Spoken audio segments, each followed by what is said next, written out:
pile of leftover tailoring materials. He had been with Xianxia for many years and knew about the relationship between Xianxia and Xianxia. It was precisely because he knew that he felt bad for Xianxia. She was a woman who ruined his career.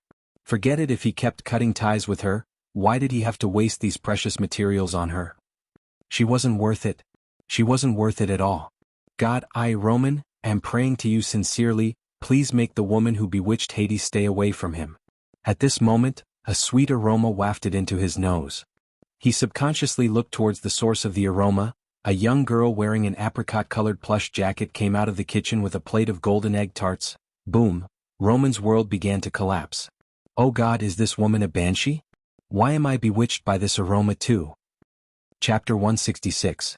At that moment, Roman was reminded of the mythical sirens who used their heavenly songs to bewitch sailors in the deep sea, causing their ships to sink on the rocks.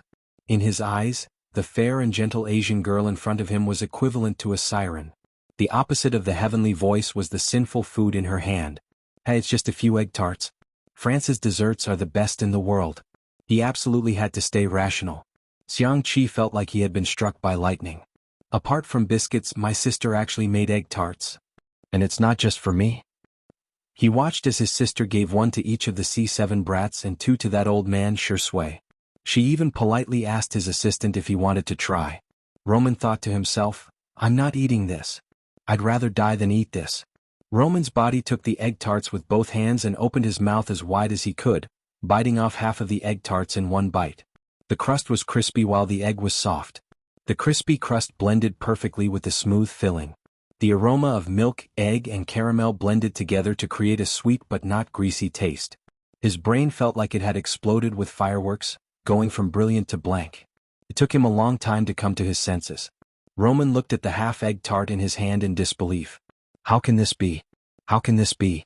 How can there be such delicious egg tarts in this world? In a trance, he thought, perhaps the sailors were willing to be bewitched by the siren and sacrifice themselves to the sea by striking the rocks so that they can listen to the sounds of nature forever. Roman couldn't bear to eat the remaining half of the egg tart in the same extravagant way as before. He carefully bit off a little bit with his lips, and the wonderful texture instantly captured all of his taste buds. Roman drew a cross in front of his chest piously. Oh God, it turns out that being bewitched by a siren is such a blissful thing. Amen. The boys had also started eating. The kids ate everything with great relish and kept praising them, making the viewers in the live stream truly envious. Why are they eating again? I want afternoon tea too. I didn't like Xianxia at first, but when I thought about how the kids can only eat their fill for a day on this show, I couldn't hate her anymore. Sisters, I'm here again. The little brothers and the little assistant only have one egg tart, but Shurindi has 2 egg tarts. At this time Xianxia walked in front of Xianxia. Humph. Xianxia turned his face away and ignored her. There are still 3 egg tarts. Can I give them all to you? The girl's tone was gentle as if she was coaxing a child. The haters finally found a chance to criticize, so they immediately started typing on their keyboards. Here it comes again. Are the Xiang women the type to please? You're always trying to please others. It's precisely because there are women who don't see themselves as humans, but as vassals of men that women have no status in this society. There is a lamentable ideology that objectifies women and treats them as objects. The most lamentable thing is that women objectify themselves. The value of a woman's existence isn't to please others, but what about Xianxia? How many people are watching this live stream? How many underage women have she set a wrong example for? These people were feeling smug in front of their screens, thinking that they had managed to control the flow of the show. However, they heard the girl's gentle voice. Brother, don't ignore me. Her fair and slender fingers tugged at the man's sleeve and swayed gently. Don't be angry anymore, okay? Chapter 167. Shui glanced in Xiangxi's direction. The boys, who were munching on egg tarts, were dumbfounded. Especially Jiang Chen, who had seen Xiangxia teach Sister Ling a lesson, was so shocked that his eyes widened. Isn't Sister valiant and strong? Who is this coquettish girl? Everyone heard a complete sentence. And in Xiangqi's mind, two words were circulating endlessly. Brother? Brother? His slow brain finally reacted. Xiangqi stood up and raised his voice. What did you call me? Xiangxia was a little helpless. If you don't like it, I won't call you that again. Perhaps from an outsider's point of view, the blood ties between family members couldn't be severed. However, it was often the most painful when family members complained about the harm done to them. In the past year, the person who had taken over her body had ruined her third brother's career. There was no doubt about that. A mistake was a mistake. No one had the right to forgive on behalf of her third brother. Looking at the girl who was as cautious as a frightened bird, Shui frowned deeply. He had seen Xiangxia in many different ways. She was bright and beautiful, gentle, confident, arrogant, willful, drunk, crying, but he had never seen her show such a timid and humble expression in front of anyone. The comments in the live stream surged. Am I hearing things? Why is she calling him brother? Didn't Sister Yi say in an interview that she was an only child? Does anyone know what Hades' Chinese name is? I have a bold guess. Haha, it's obvious that this is a premeditated script. It's just a fake couple. Do they really think this is some kind of food show? Love and drama are the most interesting things to talk about in variety shows. Xiangqi took a few deep breaths before he could adjust his heartbeat. Brother? He sneered. You still know that I'm your brother? Xiangxia whispered, I've always known, humph. Xiangxia looked up. Brother, I was wrong. I'm sorry. She didn't know how to explain the matter of transmigration. After all, it sounded beyond the reasonable understanding of ordinary people. It was too much like a lie that she made up to find an excuse. Therefore, Xiangxia decided to explain later when she had the chance. Now, she just hoped that her brother wouldn't be angry anymore. Although third brother was childish, immature, he was really good. He would make her dresses, read her poems, teach her how to dance, and make up fairy tales under the moonlight. When inspiration struck, he would draw stacks of manuscripts and paste them all over the walls and windows. Then he would pull her and show them off crazily. Third brother had a sharper and more sensitive personality than ordinary people. He was also more easily affected by emotions than ordinary people. When he was angry, it was very difficult for him to have design inspiration. Xiangqi stared at her. The corners of the girl's eyes were red. She felt wronged and weak, and her eyes were filled with tears. The look in his eyes was different. In the beginning, Xiangqi had only suspected that his sister had been possessed by something strange or that she had split into two personalities. But now, he was 100% sure that the sister he had met in the past year wasn't his sister at all. He said fiercely, Do you think I'll forgive you just because you say sorry, you make some delicious food and you call me brother? Xiangxia shrank back. Her starry eyes dimmed as she sniffed. Oh! The next second she heard her brother roar loudly and decisively. I will. Chapter 168. The living room was so quiet that only the faint sound of the livestream equipment could be heard. Xiangxia raised her head and stared blankly at Xiangqi. After Xiangqi finished yelling, he realized in hindsight that he was embarrassed. His ears burned and he ground his teeth. He felt a sense of humiliation turning into anger. But when he met his sister's clear eyes, his anger instantly dissipated. He grabbed the girl's soft hand and shoved the corner of his shirt at her domineeringly.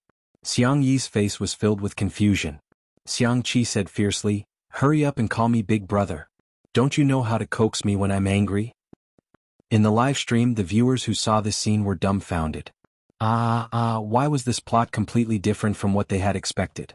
This plot doesn't play by the rules. Hades is too cute. He's devilish on the outside but arrogant on the inside. I love him. The interaction between these two is too confusing. They don't look like a couple. What's their relationship?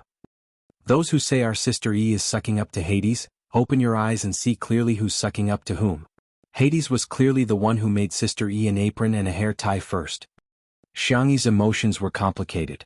She gripped the corner of her brother's shirt tightly, her voice tinged with a slight sob. You don't blame me anymore? The C7 boys didn't know what she meant, but sure Sui and Roman did. Especially Roman. He had witnessed the birth of Hades's genius creations, and had also witnessed them being devoured and destroyed by the flames. How could he forgive her so easily? But, thinking of that delicious egg tart just now, Roman felt that he could forgive her just a little bit. Of course, this woman would have to make up for it with sincere remorse and practical actions in the future. I know it wasn't you, Xianxia said in a voice that only the two of them could hear. Xianxia froze. She thought that even if she explained, her brother wouldn't believe her. However, she didn't expect that before she could even explain, her brother had already seen through the truth and chose to trust her. Seeing that his sister's eyes were as red as a rabbit's, as if she couldn't even hold back her tears, Xianxia resumed his fierce tone. Idiot, don't you even know how to act cute? Do you need me to teach you step by step? Xianxia, okay. Xianxia. Alright, I'll show you. He pinched his throat and imitated the shy tone of a little girl. Big brother is the best in the world. Brother is the most handsome man in the world. C7's little brothers? Where was the arrogant and cold senior Hades from this morning? The audience in the live stream room? Hades, I'm just kidding myself. I want to see Sister E act coquettishly. I've already started recording. Sure enough, when a man acts spoiled, women have nothing to do with him. Xianxia blinked her eyes, which seemed to be filled with moonlight, gentle and clear. She tugged at the corner of her brother's shirt and said softly, Big brother, you're the best. Whoosh, bang. Xianxia's world began to explode with fireworks. My sister is indeed the cutest in the world. I've always been the best. Rubbing his sister's little head with his large palm, he was suddenly filled with inspiration. He turned around and picked up a pen and paper before kneeling on the ground and drawing. The comments in the livestream room were full of speculation. Is Hades going to design an apron again? Roman leaned over to take a look and immediately blocked the camera, tears of excitement gushing out of his eyes. A work of art. This was a real work of art. Chapter 169. Everyone knew that inspiration was not easy to come by, let alone a world-class designer like Xianxia. Everyone tacitly chose to remain silent, and even the comments in the livestream had decreased significantly. Shh. Let's not disturb Hades. And, Jing, don't whisper. Super quiet, this is so immersive I'm getting nervous. It's been a year, can Hades come up with a new design? Xianxia had a strong foundation in art. With just a few strokes he sketched out a set of clothes. He casually tossed the draft paper aside and continued with the next one. The inspiration that had dried up for a long time seemed to be inexhaustible at this moment. Countless wonderful ideas were constantly surging out. Li Jinyu asked the cameraman to change the angle so that he could capture everyone in the living room without capturing Xianxia's manuscript. The C7 members covered their mouths one by one, not even daring to breathe. Xianxia was also very nervous, but sure Sui was the calmest. She stuffed a soft pillow into her hand, which the little girl hugged tightly. Looking at the exquisite design drafts, tears began to fall from her eyes. This was a miracle. No, it was a miracle. At this moment, the muse of art kissed Xianxia's fingertips, and the banshee of the deep sea prostrated herself at his feet, wholeheartedly submitting to him as she played the sounds of nature for him.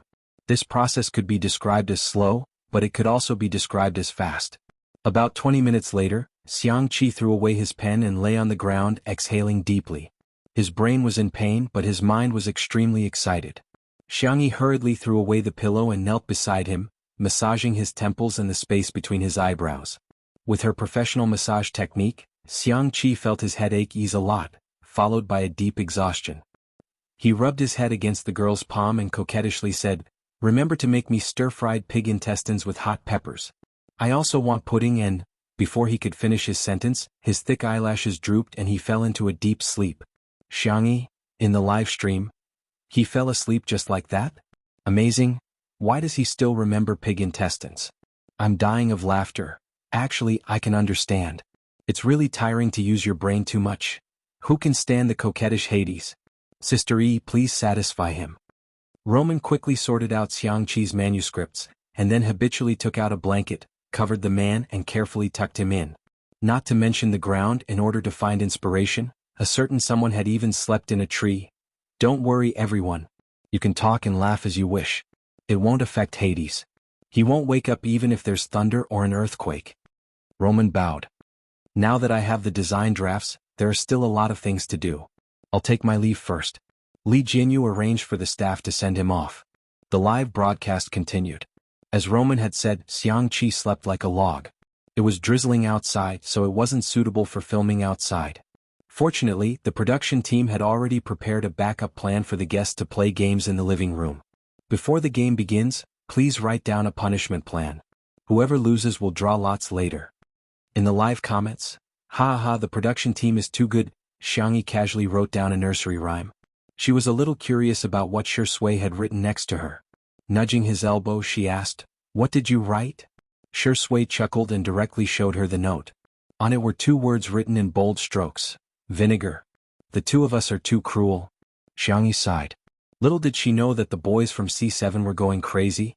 Chapter 170. The camera zoomed in on everyone's notes, allowing the audience to see what each person had written. Shui, jealous. Xianxia, singing nursery rhymes. Live comments. These 2 have the same style. Elementary school level punishment. However, it was different when it came to the C7 boys. Xianxia, girl group dance. Jianghu, take ugly photos and post them on Weibo. Live comments.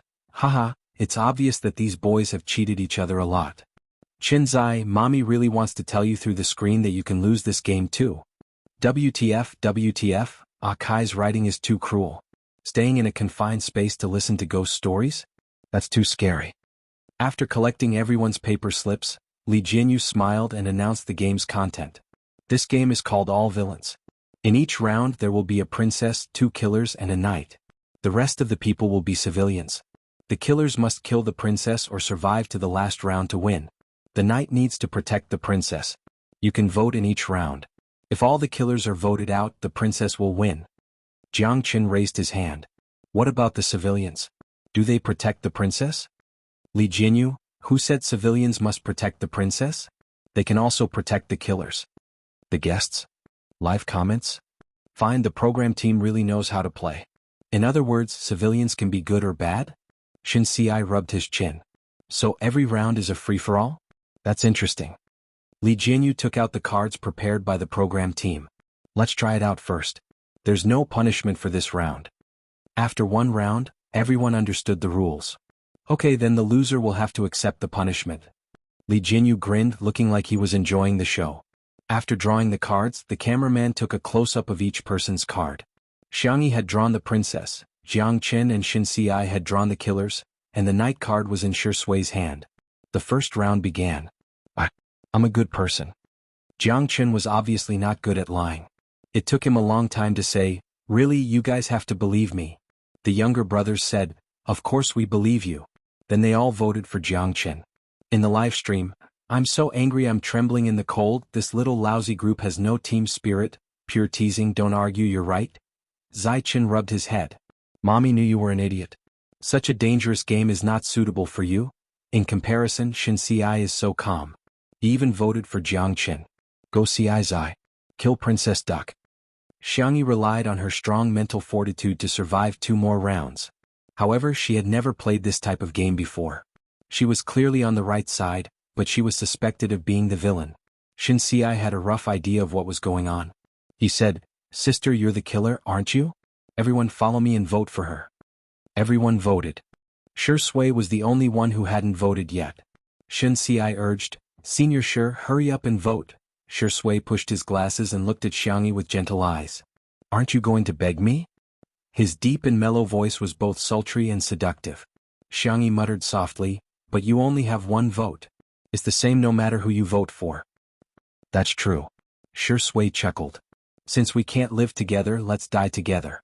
With that, he casually pointed at someone looking lazy. "Game over. The killer wins." The princess and the knights have been eliminated. Next, please draw the game's punishment. Chapter 171. Li Jianyu announced the results of the game, sounding a little smug. He hadn't expected to see Daddy Sure fail in his lifetime. How satisfying. He secretly flipped through the punishment slips. Girl group dance, ugly photos and posting them on Weibo were nothing. The most ruthless punishment was to wear women's clothing. Imagining Daddy Sure in women's clothing, Li Jianyu couldn't help but laugh out loud. The comments section of the livestream was also filled with laughter. Director, you're laughing too loudly. This director is really poisonous, I can't help but laugh when he laughs. I'm looking forward to seeing what punishment Xianxia will get. I must be a fake fan. Shui was the first to draw a card, the corners of her mouth twitching slightly. Xianxia also drew a card, and her eyes widened after reading it. Is this even possible? Teachers, please show us what you've drawn. The camera panned over. Xianxia had drawn a ghost story in a confined space, while Shui lived up to expectations and drew a girl group dance. Live comments? Ha ha ha, a refined and abstinent person like Xianxia is going to dance a girl group dance? I bet this will be a trending topic. How do I dance a girl group dance? Shui asked helplessly.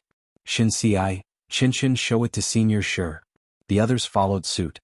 Yes, Qinshin, let's go. Let's welcome our dance director, Qinshin. Jiang had a silly look on his face. Okay. He obediently danced for a while.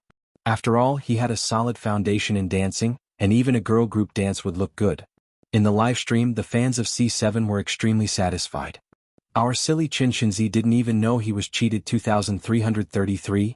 As expected of all villains, their little brothers are so entertaining. I'm Jiang Chen's fan now. He was so cold and expressionless in Heartbeat, which was boring. I didn't expect him to be so cute in Two Under One Roof. After watching the girl group dance, Shui rubbed her forehead. Can we swap? Xianxia. I don't know how to dance either. Although she had a bunch of weird skills. But girl group dancing. I'm sorry, this question is really out of my scope. Li Jianyu didn't mind the drama. Since Sister E doesn't agree to change, then Father, do you want to choose the same one as Sister E? Listening to ghost stories in a confined space with Sister E. Wow, the younger brothers began to whistle. However, there were polarized comments in the live stream. Someone give the director a drumstick. Shocking. The director took the lead and started eating candies. Let's go. Is the program crew crazy? What if the vase fairy secretly takes advantage of Xianxia? Isn't this disgusting? Why do they have to force a CP? Even if they're going to form a CP, they should at least form a CP of equal social status, okay? Movies, TV series, music, which one of them could she bring out as a representative work? No, so get lost. In reality, Shui's eyelids drooped lazily. She looked indifferent as if she didn't care about the punishment. He asked Xianxia in a low voice, can we? Xianxia didn't think much of it. One person might be scared to listen to a ghost story, but two people might treat it as a joke. She answered softly. A group of young and playful brothers laughed and pushed the two of them into the utility room. They played the ghost story on the Bluetooth sound system before locking the door firmly. In the live stream, there were not as many fans of the untimely CP as Shui's fans, but the comments instantly filled the entire screen. The ceremony is complete, send them to the bridal chamber. He. Congratulations to the two newlyweds for having a baby soon. Untimely is locked. Chapter 172. Usually the two of them wouldn't even make eye contact during the live stream, but at this moment, they were both locked in the utility room. The fans of the couple were overjoyed as if they were celebrating the new year, wishing they could set off 100,000 firecrackers.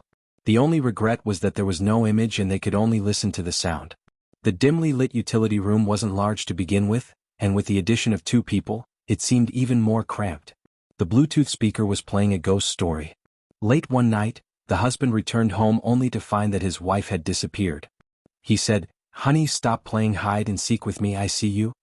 He yanked open the closet, but it was empty. However, when he looked at the window, there was a woman's face outside. Xianxia walked past Shui and fumbled around the wall to find the light switch. The two of them were already close to each other, and the faint scent of gardenias from her hair wafted to the tip of his nose. Shui's Adam's apple bobbed slightly. "Have you changed your shampoo?" "No, I'm used to switching between bottles." Xianxia answered gently. She happened to find the light switch and pressed it. The light bulb above her head sizzled and flickered as if it would go out at any time. For some reason there was a hint of fear. However, the story continued on the speaker. The wife couldn't be found in the surveillance camera either. It was as if she had evaporated into thin air, Xianxia said nonchalantly. The husband in this story may have been lying. Although we can't find a living person, that doesn't mean we can't find a dead one. Instead of worrying about ghosts, we might as well search the fridge and reservoir. The netizens in the live stream were dumbfounded. The next second they heard Sui's gentle voice. In the movies I've seen before, there are people who hide corpses in the walls or wax figures. What movie? Think about it. F***ck, I feel a chill down my spine. Can the two of you respect this story? Where's the plot where I imagine Sister E throwing herself into Sui's arms out of fear? In reality, the two of them talked about horror movies for a long time and completely ignored the ghost story that was playing on the stereo. Xianxia was a little tired from standing. She pulled out an old chair and wanted to sit down. However, she didn't expect that it would cause a chain reaction. The pile of things on the table toppled over like dominoes. A warm hand grabbed her hat and pulled her to his side. Be careful. Thank you. After Xianxia thanked him, she suddenly thought of something and asked nervously, did my ear fall off? Shui chuckled and raised his hand to pinch her two little ears. Still here. No, it's the rabbit ears my brother sewed for me. If I lose them, he'll be angry again. Xianxia put on the hat and touched the top of her head. She was relieved when she found that the rabbit ears were still there. It seemed that her brother's sewing skills were still very good. Sui's eyes were deep and dark. After putting on the furry hat, the girl's fair face seemed even more petite. One of her rabbit ears stood up while the other was half folded. He couldn't resist the urge and broke off the girl's other ear. Xianxia wanted to avoid him, but after the debris fell, the space became even more cramped. Her back hit the wall and there was no way out. The girl protested softly. Stop pinching. Shui, on the other hand, seemed to have found a new toy. He stuck the rabbit ears up and folded them back down, having a lot of fun. Xianxia bit her lip. Are you interested in me? Shui paused in his actions. However, he heard the latter half of the girl's sentence. Where's my coat? She generously said, can I lend it to you? Chapter 173. Shui didn't respond for a while and simply looked down at her with a half smile. Afraid that he would misunderstand, Xianxia explained, it's not that I don't want to give you a new one, but there's only one of this in the world, so. This jacket was her brother's first piece for practice. She had been wearing it for a long time and treasured it so much that she couldn't bear to throw it away. So you can't bear to part with it? Sui's voice was languid, and there was a hint of abstinence in it after he deliberately lowered his voice. He raised his hand to adjust his loose tie, and his upturned peach blossom eyes widened into a smile. It's okay, you can lend it to me. Xianxia was a little surprised, but she quickly regained her composure, thinking to herself, it seems that he really likes this jacket. It couldn't be helped. Her brother's designs were the best in the world, who could resist? In the live stream, Shui, are you going to blink when you're threatened? The pretentious spirit is at it again and it's the only one in the world. Blarg? Director, open the door, I want to see Shui in women's clothing. I'm greedy, I want to see Shui in women's clothing and dance in a girl group, ha. Coincidentally, the story in the stereo had also ended. The door was opened. The naive boys began to jeer. Sister, lend the jacket to Senior Sure. Xianxia looked at Shui and confirmed with him again. You really want to wear it? Huh. You're not going back on your word, are you? Shui's thin lips curled into a teasing smile. Xianxia took off her jacket and handed it to him. There was still some warmth left on the jacket, which was warm and vaguely ambiguous. Shui didn't feel embarrassed at all and calmly put on the girl's fluffy jacket. The jacket was a loose-fitting style, and on the tall and thin man except for the short sleeves, it was surprisingly suitable. Li Jianghu, who was secretly laughing, suddenly couldn't laugh anymore. He thought that Daddy sure would be embarrassed in women's clothing, but F***ck. Shui, oh, it looks pretty good. He calmly put on his hat and put his hands in his pockets. His peach blossom eyes were filled with a seductive smile. Thank you, Sister E, in the live stream. If you wear our Sister Yi's clothes, you'll be one of Sister Yi's people. Shuringdi is so manly.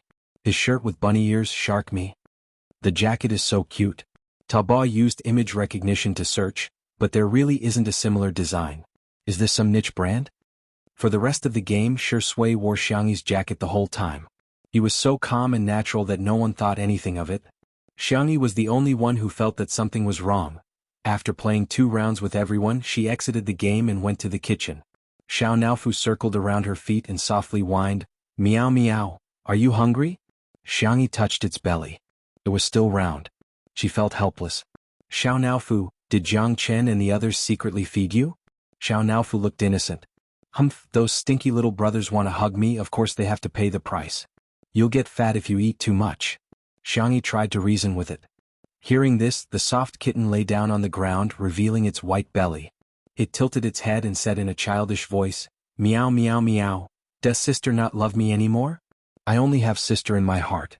When I see you, I don't even want to blink." Xianxia, you actually learned to act cute for a bite of food. Xiao Naofu, this trick, you can do more in the future. Chapter 174. After rubbing Xiao Naofu from head to toe, Xianxia figured it was either hungry or gluttonous.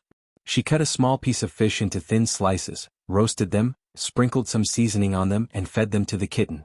The fresh fish was cooked at just the right temperature, and it tasted many times better than the snacks the stinky boys fed it. Xiao Naofu whimpered and ate with relish.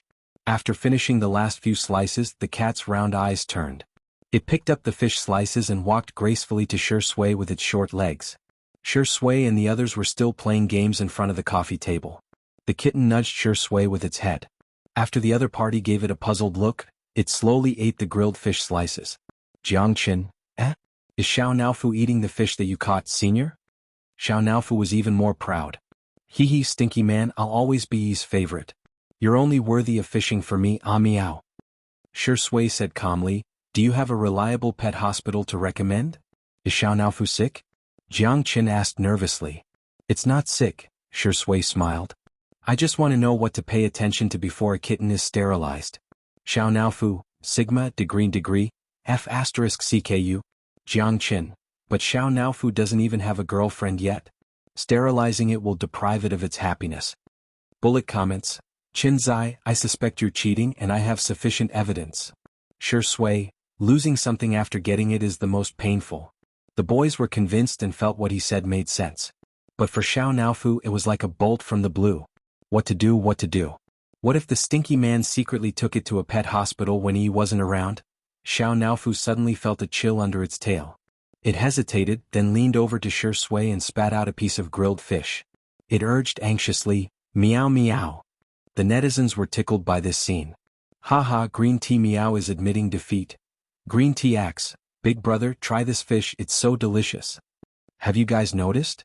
Shurindi only bullies Xiao Naofu when Sister Yi isn't around. He's just like my dad, who often bullies me behind my mom's back. Cack." Shui lovingly rubbed the back of Xiao Naofu's neck and fed it the grilled fish. "Be good, okay? What was stinky man?" Xiao Naofu cried in its heart, and then tears flowed down from the corners of its mouth. It howled and bit into the grilled fish. How fragrant. The live stream in the afternoon went very smoothly and was very popular. Hashtag Hades' inspiration explosion hashtag Jiang Chen's girl group dance hashtag Shuringi's women's wear hashtag, and other topics were all highly discussed. In the blink of an eye it was dinner time. Xianxia wasn't sure when her brother would wake up, so she left some food for him and asked her brothers to bring the rest to the table. When she passed by her brother, she helped him tuck in his blanket. In some people's eyes this scene was heartwarming and thoughtful, but in others' eyes, it was an unforgivable sin. There are actually people who don't think there's a problem. Have you all forgotten how disgusting this young actress was back then? Then let me remind everyone, sneak into Shuringi's room. She's the kind of girl I hated the most when I was a student. She would go around calling everyone her brother. She's coquettish and pretends to be an innocent white lotus. Does she deserve to be called Big Brother Hades? Flirting with Hades while putting her own jacket on Shuringi. If this isn't too timing, what is? Chapter 175. Some netizens retorted, Hades also calls Xianxia little sister. They might be siblings. A bunch of people immediately retorted, haha, she said in an interview that she's an only child. Where did this brother come from? I now suspect that Smog isn't her biological brother either. He's just cooperating with her. How can there be so many coincidences in this world? Do you think reality is more exciting than TV dramas? The comment section was extremely noisy, and many people who didn't know what was going on were led astray. They either turned off the live stream or helplessly blocked the bullet screen. Why are there so many arguments every day?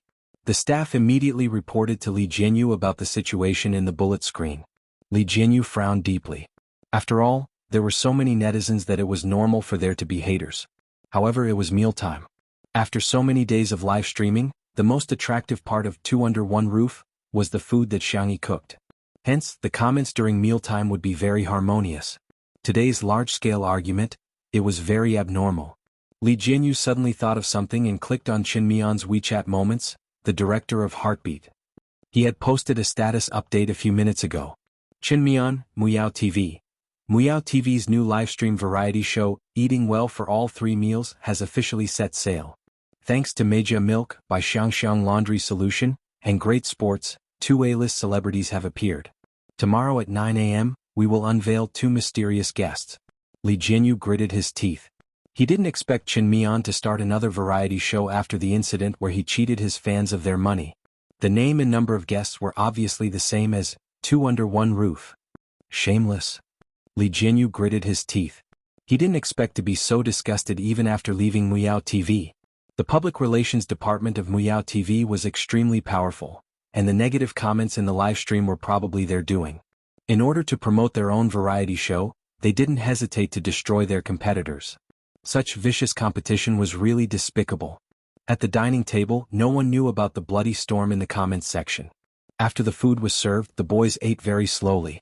Xianxia was puzzled. What's wrong? Is it not to your liking? Should I make something else for you? Considering that her younger brothers were growing but had to maintain their figures, she tried her best to make high-protein but low-calorie food. The most nutritious dish was a medicinal soup. It was meant to nourish the children's bodies, but it also removed the oil slick. Gazing at her, Jiang said pitifully, "Sister, we won't be able to eat your cooking tomorrow." The atmosphere at the table instantly became gloomy. Not to mention eating big sister's food, they probably wouldn't even be able to eat their fill. Only then did the younger brothers realize what Senior sure meant by losing something after obtaining it is the most painful. As expected of a senior. This was the truth of the world. How about this? What do you want to eat? You can send me a WeChat message and I'll get the driver to deliver it to you. Xianxia was always more patient with her beautiful younger brothers. Really? Jiang Chen and the others' eyes lit up. Yes, I'll keep my word. As a result, the bullet screen in the live stream became even more ferocious. I'm afraid she's gone crazy thinking about men. She's casting a wide net, right? I suggest everyone report this show. The reason is that it is spreading bad information. What's with the program assembly? Hurry up and get rid of the Xiang actress. Don't let her ruin good men like Xianxia and Hades' younger brothers. She should just die to atone for her sins. Chapter 176. Muyao TV. In the conference room, Qin Mian propped his feet up on the long table and looked at the comments on his phone with a smirk. The fake reviewers are doing well this time.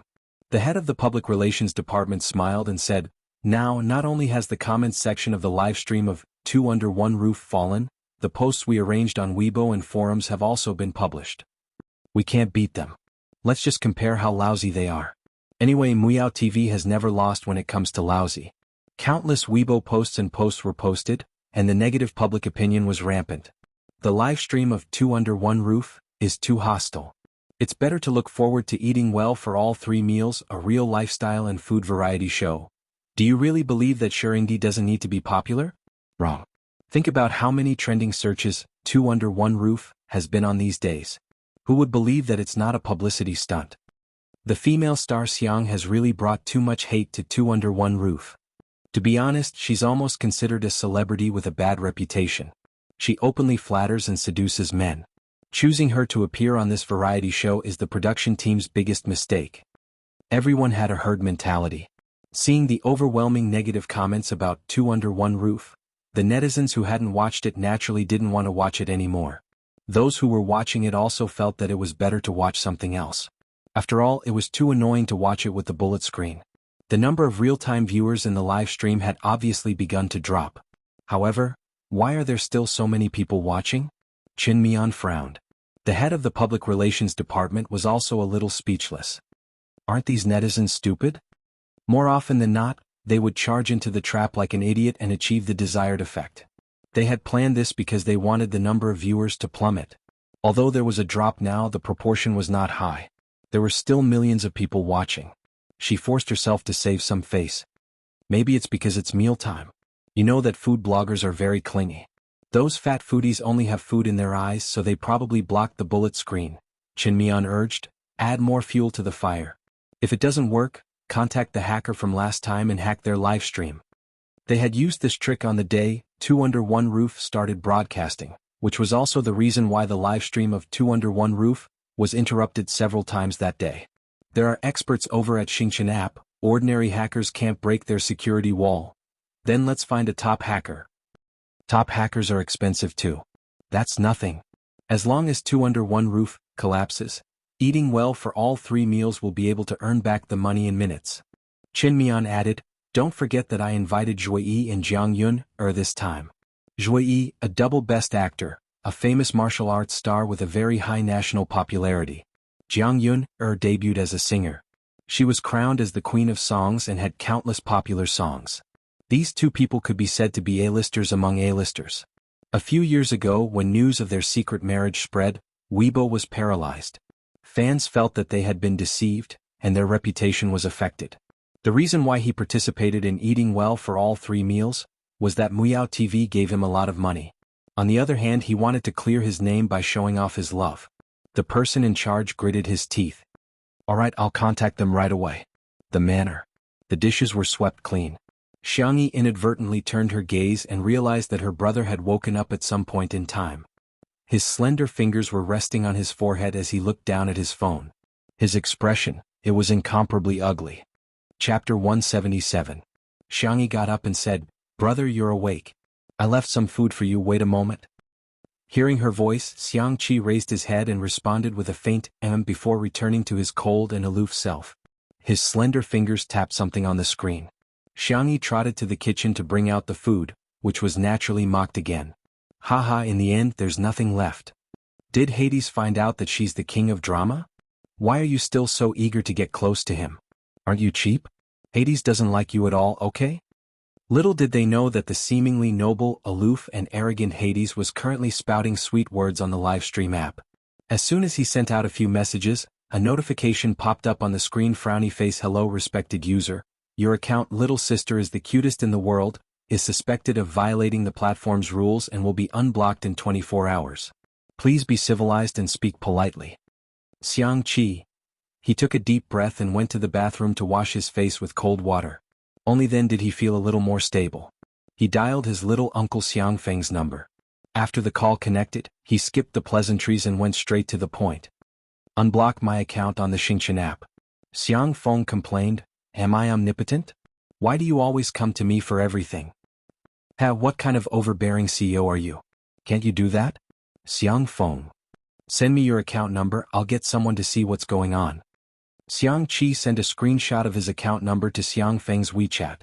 Xiangfeng forwarded it to the staff of the technical department and clicked on his little niece's livestream to take a look. Thus, there was one more netizen in the livestream who was arguing with the haters. Thus, there was one more account that the technical staff had to unblock. Xianxia came out of the bathroom and saw his sister coming out with 2 plates of food. One was the stir-fried pig intestines with pepper that he had ordered, while the other was his favorite seafood pasta. Xianxia stepped forward and snatched the plate from her hand. He said fiercely, I'll serve it myself. How could his sister use her hands to serve food? Xianxia blinked. Brother, what's wrong? Who made you angry? Xianxia, it's none of your business. Bullet comments in the live stream. Ha ha ha, clap clap clap, vase fairy, does your face hurt? Xianxia sat down at the dining table and noticed Shui's jacket. He said angrily, why are you wearing her clothes? Shui said calmly, she lent it to me. Nonsense. Xianxia roared. His eyes fell on Xianxia. Did he steal your clothes? You're already so old, yet you still bully children. No matter how old Xianxia was, she was still a child in his eyes. The word age successfully stabbed Shui in the heart. Slowly he began to roll up his shirt sleeves. Instantly, Xianxia's mind was filled with the words, danger, danger, danger, danger, danger. He threw down his chopsticks and said ruthlessly, don't come any closer. If you come any closer I'll run away. Don't even think about touching a strand of my hair. Xianxia, her brothers? Shui snorted in disdain. Xianxia trembled and tugged at Xianxia's sleeves. He whispered, So what if he stole it? I'll make you a cuter jacket. Xianxia felt helpless and amused. He didn't steal it. I lent it to him. Why are you still speaking up for him at this time? Xianxia said bitterly. Don't forget that you have your brother to protect you. I can't beat him in a fight, but I can climb trees better than him. Chapter 178. Fine. I'll do whatever Big Brother says. Xiangxi's eyes were gentle as she pushed the food towards Xianxia. Big Brother, eat it while it's hot. Xianxia tasted the stir-fried pig intestine with hot peppers. If the intestine wasn't handled well, the smell would be very strong. However, Xianxi's stir-fried pig intestine not only didn't have any smell, but it was also very fragrant. During the stir-frying process, she added some bean paste, green peppers and onions, which made it especially chewy. While he was eating happily, he heard Shui say leisurely, "Do you know that there's a tool called a ladder in the world?" Xianxia was speechless. The pig intestine in his mouth instantly lost its fragrance. Big Brother, stop teasing him, Xianxia advised. Xianxia initially thought that Xianxia was calling him, but when he realized that she was calling Shui Big Brother, the man was shocked. He had used an apron and a hair tie in exchange for his sister calling him Big Brother. What right did this old man Shui have? What right did he have? Don't call him Big Brother. Xianxia was furious. Xianxia was startled. What's the matter? I don't care. Xianxia was extremely aggrieved. You can only call me Big Brother. In the live stream, there were already fake reviewers leading the discussion. Now many netizens were affected and began to follow the trend. No one will refute me if I say that Xianxia is a green tea, right? Her existence on this show is so King disgusting. I'm about to throw up my dinner from last night when she keeps calling him Big Brother. This is such a cheesy idol drama. Shui and Hades are really degrading themselves. What kind of woman can't outstanding men like them find? It's so degrading to be jealous of such a woman. Xianxia coaxed Xianxia for a long time before he finally calmed down. However, when she met Shui's innocent eyes, she inexplicably felt that she had let him down. The girl pondered for 2 seconds, picked up Xiao Naofu and whispered, "Xiao Naofu, can you do me a favor?" Meow. Help me coax Senior Sure, he doesn't seem too happy. Xiao Naofu? What did you say? You want me to coax that stinky man? Impossible. Absolutely impossible. Can you coax him like you did just now? Xianxia negotiated with it. I'll make you 3 days' worth of luxurious tiger rice. The kind that brain axe loves the most. Xiao Naofu, do you think you can move me like this? Absolutely not. 7 days. He couldn't take any more. Otherwise I'll ask Jiang Chen and the others for help. Xiao Naofu panicked. Meow. It patted the girl's palm with its little paw, indicating that it was a deal. Xianxia hugged and kissed it with satisfaction. At this time, Xianxia was almost done with his meal. He took out his phone and saw that Xiang phone was very efficient. The ban on his account had been lifted. He opened the live stream to continue the battle, only to find that the comments were even more unsightly. Some people were even lecturing him. Hades, just play with Xianxia, don't take it to heart. A woman like her doesn't deserve your protection. It doesn't make sense at all. Bang. Xianxia slammed the table, clicked on the person's profile picture, and sent a private voice message. Are you teaching me how to do things? You don't have the right to criticize my sister. I'm protecting my sister. Do I need to explain to you? Huh. The netizens watching the live stream were dumbfounded, and the comments section was full of question marks. Sister? Xianxia glanced at the comments and said coldly, "That's right, I'm Xiangxi's brother." Xianxia, do you have a problem with that? Chapter 179. There was an uproar in the live stream. Are you kidding me? Hades is Xiangxi's brother? What the hell? There was Smog Xiangyu before and now there's another brother? Then why did Xianxia say that she's an only child? I even went to watch the interview. She said it herself. Not only were the netizens watching the live stream, but the staff and guests were also dumbfounded. Xianxia simply interacted with the netizens. She's an only child, yes, but I'm her cousin. Xiangyu? That silly boy is my cousin. We're family. Xianxia watched from the side in a daze. She didn't expect that her brother would choose to disclose their relationship in such a way. The reason why he used the name Hades instead of his real name was that he only wanted to rely on his own strength and didn't want to have anything to do with the Xiang family. But now, because of her brother had exposed his real identity that he had been hiding for years. All of a sudden, her slender wrist was grabbed. Xianxia looked up, only to find that her brother was standing in front of her at some point. Xianxi's expression was unprecedentedly solemn. She's my sister, not someone you can bully as you please. Rumors stop with the wise. I don't want any more slanderous remarks about her. Cyberbullying is too simple. Most of the time, you don't realize how much harm your casual words can bring to others. If you can't learn to be kind, then at least, keep your mouth shut. There was silence in the live stream, and even the netizens didn't know where to start. After more than 10 seconds, the comments section suddenly exploded. Ah, Hades is so awesome. When he was climbing the tree he looked so silly and adorable, but now he's so damn handsome when he's seriously defending his sister. What the F*** CK? One brother is an esports guru while the other is a top designer. Other people's sisters really don't disappoint me. So everything makes sense now. Sister E treats Hades well because she dotes on her brother. Hades made aprons and hair rings for Sister E because he dotes on her. It's not like he's casting a net, it's a sibling relationship. The posts on Weibo and forums that were criticizing Xianxia for flirting with Hades were instantly rebutted by netizens. Case solved, they're siblings? I suddenly feel weird. Why does he have to snipe Sister E every time? I just heard the analysis of a big shot in the media industry. He said that the core of Two Under One Roof seems to be Xianxia, but it's actually Xianxia. In the early stages of the variety show, they relied on Xianxia's popularity, but what really stabilized the number of viewers and enriched the show's content was Xianxia's culinary skills. If it were any other artist, they wouldn't be able to achieve this effect. In other words, without Xianxia, this variety show would never have achieved what it has today. The public opinion had reversed. Chapter 180. Xianxia flirting with Hades? Are you kidding me? Xianxia two-timing? Are you kidding me? Thanks to the convenient speed of the internet, any information spread hundreds or thousands of times faster. The hashtag Xianxia's brother, Hades hashtag became a trending topic and the number of related topics remained high. Suppressing hashtag eating well for all 3 meals is about to start streaming hashtag Meow TV. Seeing the shocking reversal, Chen Mian was about to vomit blood. He said angrily, how can he be her brother?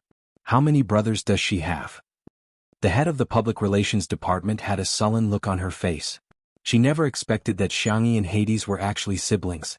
None of the points that she had asked the internet trolls to slander them could be used. Those were the prerequisites to slander them. Slandering them out of nothing wouldn't have much of an effect. The number of viewers in the live stream of Two Under One Roof rose from more than 4 million to 5 million, and then to 6 million. Her heart skipped a beat when she saw the number. At this rate, it would probably rise to 10 million by the evening peak. What did that mean? It meant that Two Under One Roof was really going to be a hit. Where are the hackers? Have you found them? Chen Mian roared. The head snapped out of her daze and hurriedly checked the messages on her phone. Her eyes lit up. I've contacted them. Chen Mian smiled viciously. Over 10 million? Don't even think about it. Xianxi's interaction with the netizens was still going on, and he was basically praising his sister the entire time. Of course my sister is the cutest in the universe. Don't think that she's just good at cooking. Her sense of taste is amazing. She can tell the seasoning and cooking techniques just by tasting a dish. Xiangyu is Samaogu, so I'm Sanmaogu? Who posted that? First it's kelp silk, now it's Sanmaogu. Do you think I don't care about my reputation? At this moment, the live stream suddenly went black and was forced to stop. All the viewers in the live stream immediately exited. They wanted to enter again, only to find that there was a bug in the live stream of Two Under One Roof. At the live stream, Li Jinyu hurriedly called the staff forward to check the faults. Xiao Naofu, on the other hand, hesitated for a long time before finally jumping to Shi Sui's side. It lay down, revealing its soft, milky white belly, its eyes filled with tears of humiliation. Shi Sui raised her eyebrows and scratched its belly. Then, she withdrew her hand disinterestedly. What a stinky man playing hard to get. Xiao Naofu refused to believe it and used its head to nudge Shi Sui's palm again. The man remained unmoved and even pushed it away in disgust. Boom. The sky collapsed. Xiao Naofu sat on the ground, doubting its life. This man he is not interested in this hoo-hoo's body? Holding the kitten's paw, Jiang Chen teased it with a smile. Your sister just kissed you and you're abandoning her to play with someone else? He paused for a few seconds. His slender hand grabbed Xiao Naofu by the scruff of its neck and brought the cat in front of him. Shi Sui narrowed his eyes. She kissed it? Xiao Naofu tilted its head. Meow. Shi Sui curled his lips slightly and closed the distance between them. Taking advantage of the unsuspecting kitten, he pressed his pale lips onto Xiao Naofu's forehead with a chirp. Jiang Chen was dumbfounded. An inexplicable thought came to his mind. Does Senior sure count as indirectly kissing my sister? Xiao Naofu. Damn it, why did you kiss me? This hoo-hoo is not clean anymore. Chapter 181. A few minutes later, Li Jinyu helplessly announced, Xianxia Broadcasting contacted me, saying that a hacker maliciously attacked the database and specifically targeted our broadcast room. Even if we change to another broadcast room, I'm afraid we'll still be attacked. Today's broadcast will end here, thank you for your hard work. The C7 brothers still had a schedule early in the morning. Although there were some regrets, they still had to leave. Before leaving, the brothers bowed to all the staff to express their gratitude. The program crew had a good impression of these cute and polite brothers. Li Jinyu even added them on WeChat to see if there was a chance to recommend them to other directors in the industry. Finally, it was time to say goodbye to Xianxia. Sister. There were thousands of words in his heart, but he didn't know where to start. Jiang Chen's eyes were red. Thank you for inviting us to participate in Two Under One Roof. I feel very happy. Yes, me too, sister. Thank you for the food, sister. It's been hard on you. I hope sister can be happy every day. Hey, sister, everything is good. In the fast-forwarded world, Xianxia had experienced too many farewells, so when she returned to the real world, she basically didn't take the initiative to socialize, because being in contact with people meant that there would inevitably be times when they would be separated. However, Two Under One Roof gave her a different feeling. Here, I prepared it for you guys. Eat well, especially when you're in a bad mood. Only then will you have the strength to face everything. She took out a few bundles of packed lunchboxes and smiled gently. I'm looking forward to the day when you guys shine on the stage. You can come eat here whenever you want, you're always welcome. Someone sobbed and the sad mood spread. The younger brothers took the bento in her hand and walked forward without looking back. They were afraid that if they looked back, they wouldn't be able to hold back their tears. They didn't fear the cruelty of this world. But they could never be indifferent to gentleness. After sending off the brothers, Xianxia was blocked by Xianxia. Brother? The girl looked up and called out to him in confusion. Xianxia's handsome face was tense. Want to talk? Xianxia bit her lip and nodded. Under the tall sycamore tree, Xianxia sat on the swing and looked at her brother expectantly. Xianxia raised his hand and swung the swing for her. After pondering for a moment, he asked, Where have you been for the past year? Xianxia didn't know how to answer. It's okay if you don't want to talk about it. It's good that you're back. Xianxia's voice lowered, revealing a hint of hoarseness. The tip of Xiangyi's nose began to sting. She propped herself up on the tips of her toes and stopped, staring at Xianxia seriously. Brother, I went on a trip. I went to a very distant place, met a lot of different people and learned some strange skills. Now that my trip is over, I'm going home because you're all here. Xianxia's expression changed slightly. He turned his face away and asked awkwardly, Hey, did anyone bully you? Do you need me to avenge you? Xianxia smiled. No, I'm the one bullying others. After all, she was the strongest assistant in the world. Xianxia felt as if a heavy burden had been lifted off his shoulders. He suddenly grabbed Xiangxia's little face and squeezed it twice, threatening her fiercely. The next time you go on a trip, you have to bring me along. At the very least, you should have informed me. Because I'm really worried about you. Sister, be good, okay? Chapter 182. The air was especially fresh after the rain and there was a faint floral scent in the air. A few street lamps gave off a warm glow and even the night breeze was extremely gentle. Xianxia wanted to cry but she tried her best to hold it in. She sounded like she was about to cry. Don't cry. Xianxia's tone was fierce and his voice was nasal. He sniffled, took out his phone and turned on the camera. You hurry up and coax me. Xianxia, big brother is the best in the world? Xianxia emphasized, third brother is the best in the world. Xianxia cooperated and recorded a video. Xianxia was elated. I'll send it to Sanction and the rest now. The atmosphere between the brother and sister was filled with warmth after they had reconciled. Not long after the message was sent, Xianxia was curious. Did they reply? Xianxia took a look and saw that Sanction had not replied. It was probably because of the time difference or because he was busy with work overseas. Xiangyu had not replied either. He was probably still in an autistic state. However, his second brother, Xiangli, who he thought was the busiest, had replied. Xiangli, ha. Xiangli, smile. Smile. Xiangli, I'm planning to go to the manor tomorrow.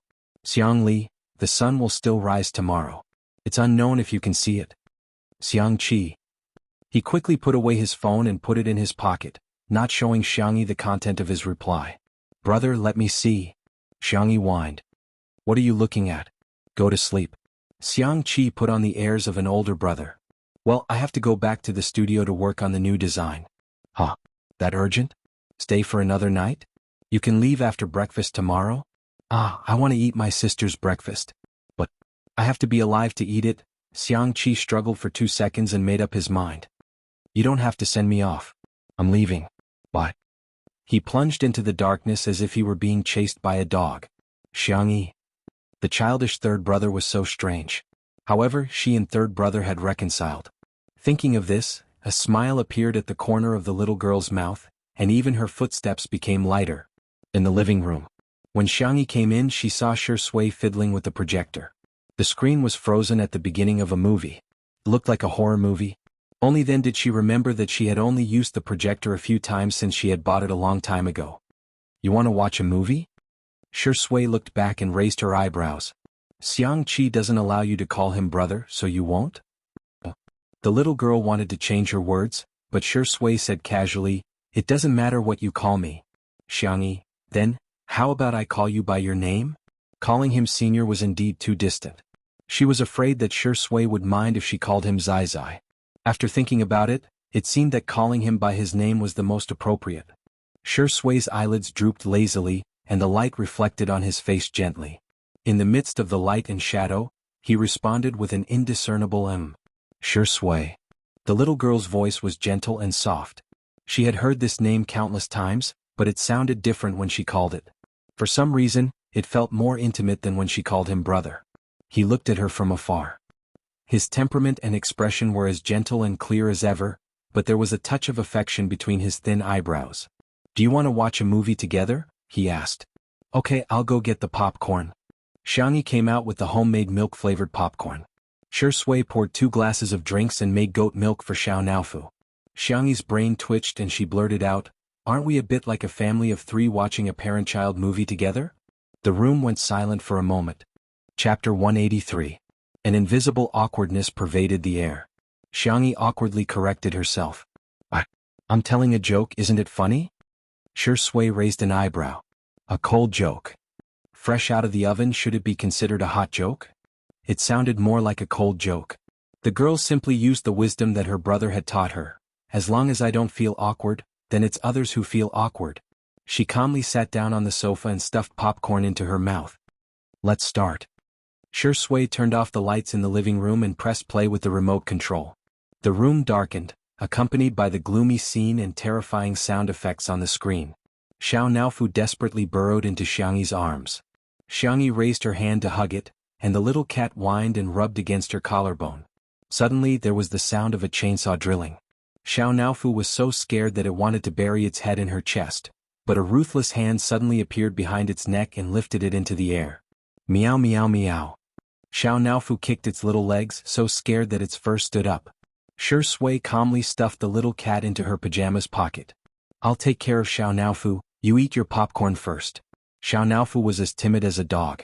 It buried its face in the pajamas pocket and didn't dare to move.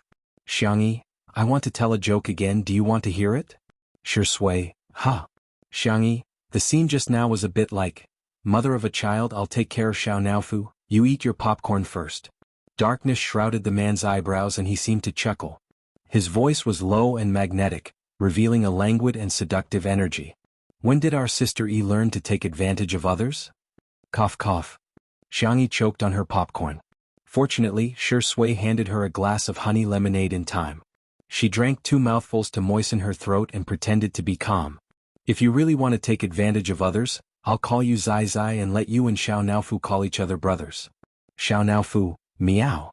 This dog of a man doesn't deserve to be called brother of this hoo-hoo. Shui raised her eyebrows. In that case, it's not unfair for me to call you the mother of my child, right? No. I was just spouting nonsense. You don't have to beat around the bush. Shui crossed his long legs and leaned against the sofa leisurely. If you want to take advantage of me, I'll let you take advantage of me. Xiangyi? Why did he feel like he was being teased? The girl took a deep breath. It was probably because she was too excited about reconciling with her brother that she was talking nonsense. Xianxia stiffly changed the topic. Where is the plot now? Where's the ballet dancer? She had asked casually, thinking that Shui would answer her quickly.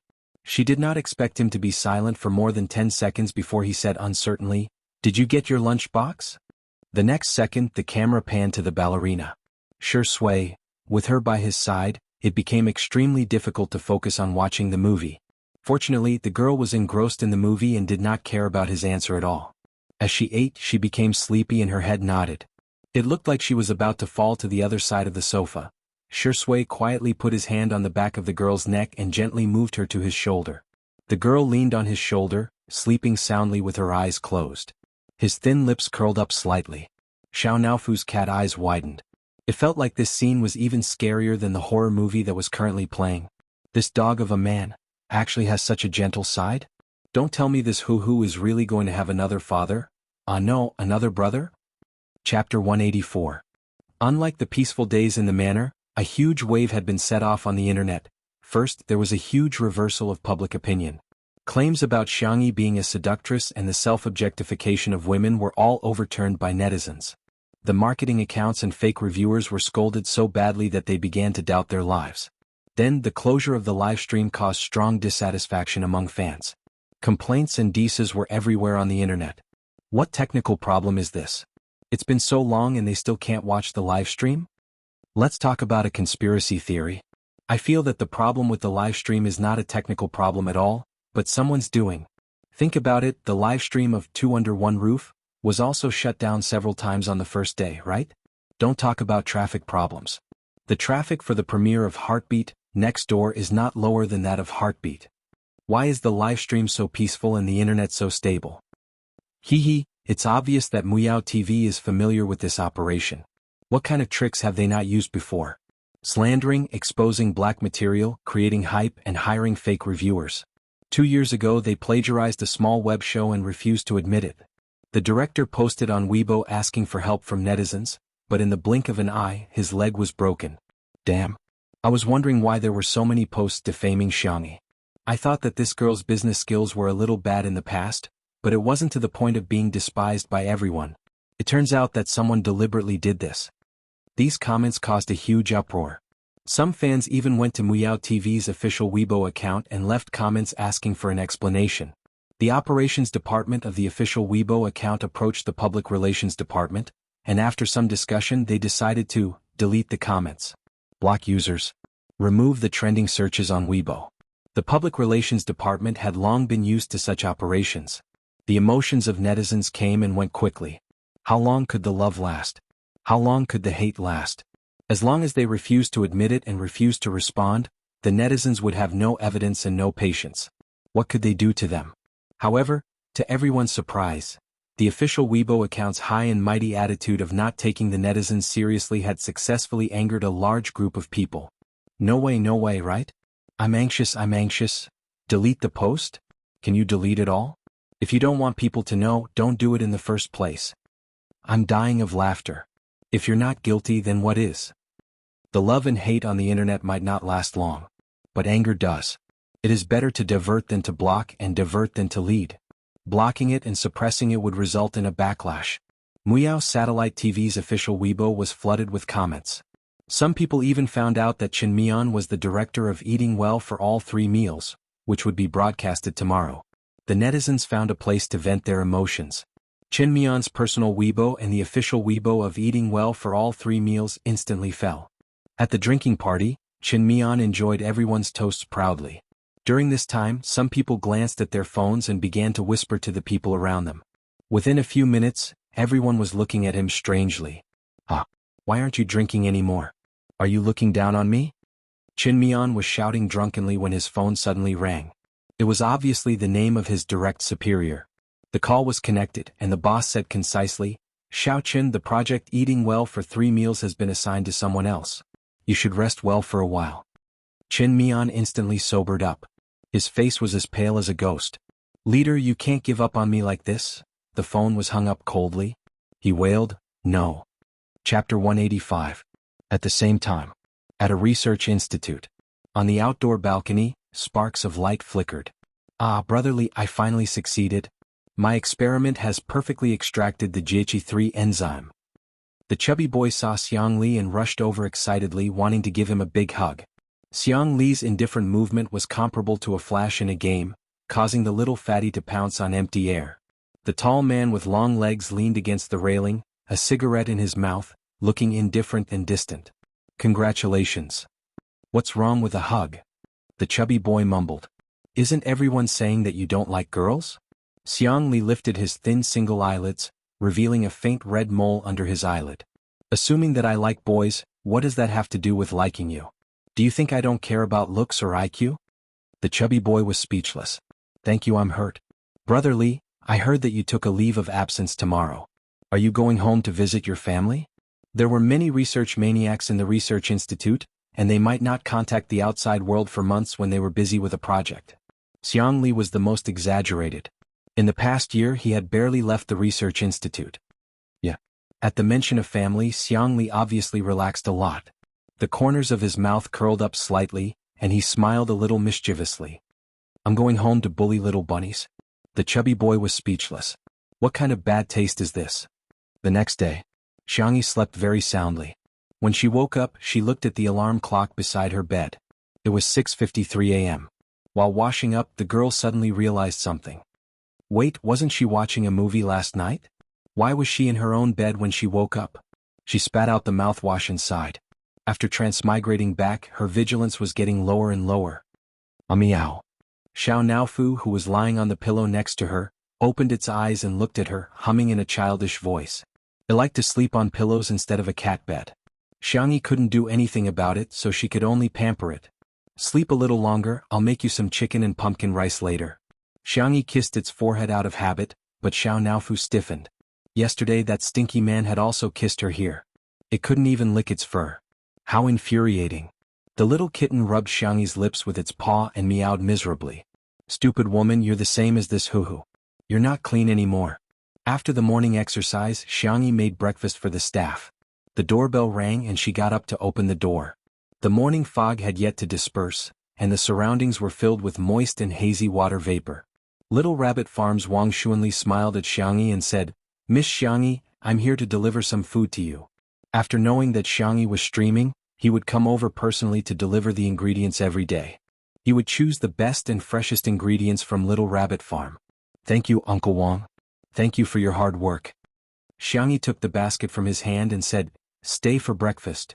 Wang Xuanli said, No, there are quite a lot of things to do at the farm. Oh, by the way, it seems that people from the Research Institute are coming over today. I received a notice that the experimental field is going to be inspected or something. I see. Xianxia nodded. Then I'll have to trouble you to cooperate. As they spoke, the sound of a car horn came from the gate. It was a very rhythmic 3 beeps, no more and no less as usual. Xianxia's heart skipped a beat.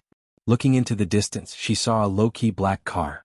The muscular bodyguard got out of the car first and opened the door for the person in the back. She received an editor's notice that Sister E is 10 years old would be published after 0:30 tonight. After it was published, each chapter would cost 5 cents, and it would cost about 2 to 3 cents a day to catch up. Those with high VIP status could even get a discount. Writing a book was just like being a staff member at a fried chicken shop, a milk tea shop, and a staff member at a hot and sour noodles shop. It was all a job. Nuanyuan also earned her tuition fees and pocket money through her own hands. She hoped everyone could understand. A little plot trailer. 1. Isn't Second Brother Online good? White Chia Black meets Green Tea Meow and Best Actor. The competition between families is about to start. 2.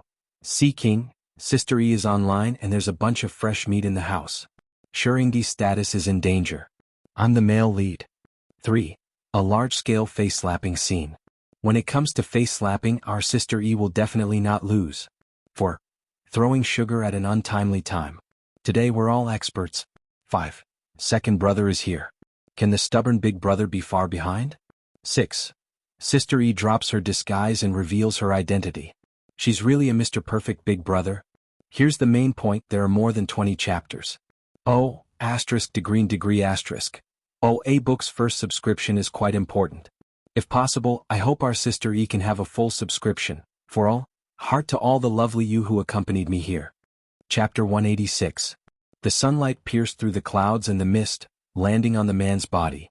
He wore a clean white cotton shirt paired with black trousers. The top 2 buttons of his shirt were unbuttoned, revealing a clean protruding Adam's apple. He pushed his glasses up with his fingers. The skin of his wrist was so fair that it was almost transparent. The light blue veins were faintly discernible. He was thin but not frail. A pair of silver-rimmed glasses rested on his high-nosed bridge. He exuded a gentle and proper aura. The bodyguard opened the black wrought iron gate for him. The man walked slowly into the manor. Xianxia took a few steps forward and stopped, hesitating. It was her second brother. Xianxia. His hand, was it all right? The man had long legs and big strides. In the blink of an eye he was in front of Xianxia. But his gaze went past Xianxia and landed on Wang Xuanli. Are you the person in charge of Little Rabbit Farm? Yes, it's me. You're from the Research Institute? Xianxia nodded, his posture elegant and clear, like a gentle young master from an ancient scholarly family. Xianxia's face turned pale and she gripped the corner of her clothes tightly. Her brother treated her like air. It turned out that what was worse than indifference was disregard. Wang Xuanli said politely, I'm a boor. I don't know how to say nice things. Thank you for your hard work. Have you had breakfast? Our Miss Yi's cooking is superb. Uncle Wang, take him to Little Rabbit Farm to eat. Xianxia interrupted Uncle Wang and glanced at Xiangli's right hand. Upon closer inspection, she saw that it was wrapped in a light-colored wrist guard. She bit her lower lip subconsciously, not daring to meet Xiangli's eyes at all. She was afraid that she would see blame in her second brother's eyes. She was even more afraid that her second brother would treat her like a stranger.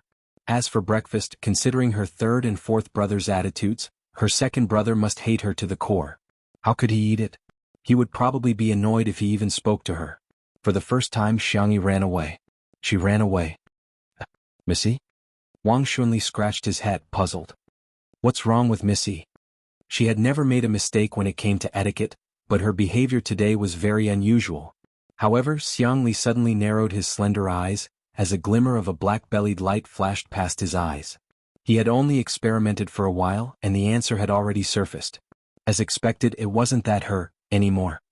Xianxia stayed in the room until 5 minutes before the start of the live broadcast. Hearing the noise, Shui turned her head and fixed her gaze on the little girl. Although she was wearing light makeup, he could tell that Xianxia was trying to hide something. It was a morning that could not be concealed. You don't have a fever today, do you? Shui asked. Xianxia answered absent-mindedly. Out of the corner of her eye, she caught a glimpse of Li Jianyu and Xianxia chatting about something and dancing with joy. Her eyes widened. Sister E, come, let me introduce you to a big shot. Li Jianyu waved at her. He helped us a lot. Xianxia's expression stiffened, and she did not dare to approach at all.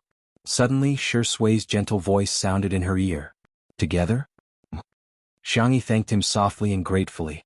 Thank you. Shui ruffled her hair. Not far away, Xiangli's eyes suddenly flashed under his silver-rimmed glasses. Li Jianyu was as happy as a fool.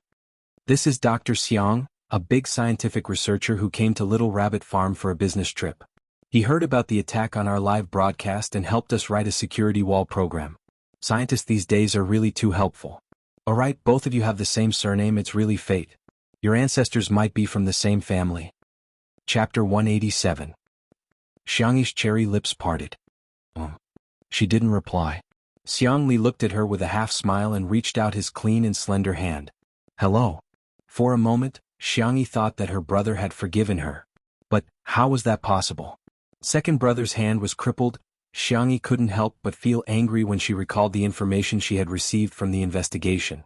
A year ago, the person who possessed her body invited second brother to go rock climbing. She wasn't a professional at all, but she refused to wear any protective gear and insisted on climbing on her own. As a result, she almost fell off the rock wall. It was second brother who saved her. However, in order to save her, he cut his right wrist. The wound went deep into his bone and pressed on his nerves. Although it didn't affect his normal life, he could no longer perform those extremely sophisticated experiments. After the incident, Xianxia even tried to shirk responsibility and lied that Xiangli had accidentally injured himself and had nothing to do with her. She had completely broken second brother's heart. The Xiang family didn't believe her one-sided story. They went to check the surveillance footage and found out the truth. They gave her one last chance to confess, but she still lied. After this incident, everyone in the Xiang family was utterly disappointed in her. That was why they didn't care about her after she entered the entertainment industry. Xianxia subconsciously rubbed her hand on her skirt before shaking Xiang Li's hand. Her voice trembled as she said, "Hello." Xiang Li let go of her hand after shaking it for a moment. He restrained himself and didn't seem to have any problems. However, he frowned slightly. Why is my sister's hand so cold? Because of his frown, Xianxia felt like her heart had been pricked by a needle. She lowered her eyes, her long eyelashes casting a faint shadow on her milky white face. So, he still hates me, Li Jinyu was still blabbering heartlessly. Dr. Xiang even agreed to be our guest this episode to spread the knowledge of scientific farming. He suddenly felt that his variety show had become much more sophisticated. Xianxia felt a little happy. If her brother was going to be a guest, didn't that mean she would be able to see him all day? But she soon realized that perhaps her brother didn't want to see her. 2 minutes later. Teachers, get ready. The live stream is about to begin. The staff members began to move. Xianxia forced herself to look at the camera. As usual, today's live broadcast began with breakfast on the dining table. Steamed buns, soy milk, bean dregs, cakes, tea, eggs. Simple home-cooked dishes were cooked with Xianxia's skillful hands, making them incomparably appetizing. She made 2 kinds of stuffed buns. The meat buns were made from 3 fat and 7 lean pork. She used a processing machine to make minced meat and added scallions, ginger, fennel, and other things to enhance the flavor. The vegetarian buns were made from mushroom and winter bamboo shoots. She added a few drops of sesame oil and it tasted particularly delicious. Even the folds were pinched like a piece of art.